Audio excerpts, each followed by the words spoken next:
खानापूर तालुक्यात गांजाचे आंतरपीक, पोलिसांच्या छाप्यात 10 लाखांचा गांजा जप्त।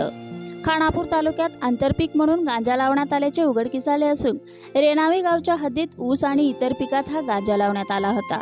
पोलिसांनी छापा टाकून जवळपास 100 किलो गांजा जप्त केला आहे। याची किंमत 10,07,000 रुपये इतकी आहे। पोलिसांच्या छाप्यात अंदाजे 3 ते 5 फूट उंचीची गांजाची 240 झाडे लावल्याचे आढळून आले। या प्रकरणी संशयित राजाराम आनंदा गुजले वय वर्ष 50 राहणार रेणावी तालुका खानापूर जिल्हा सांगली यास अटक करण्यात आली आहे। रेणावी गावात गांजाची शेती असल्याची माहिती विटा पोलीस ठाण्याचे हवालदार किरण खाडे आणि उत्तम माळी यांना मिळाली होती। त्यानुसार उपविभागीय पोलीस अधिकारी विपुल पाटील आणि पोलीस निरीक्षक शरद मेमाणे यांनी पोलीस पथकासह संबंधित ठिकाणी छापा टाकला। यावेळी संशयित राजाराम गुजले याने ऊस आणि इतर पिकांमध्ये गांजाची लागवड केल्याचे आढळून आले।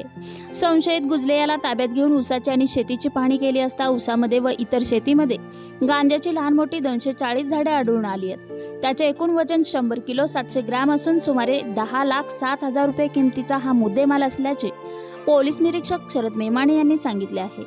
गांजाची झाडे जप्त करून संशयिताला अटक केली आहे। सुमारे अर्धा एकर क्षेत्रावर ही झाडे लावली होती। रेणावी ते वासुंबे या दरम्यान असणाऱ्या पठारावर ऊसाच्या शेतात ही झाडे लावली होती।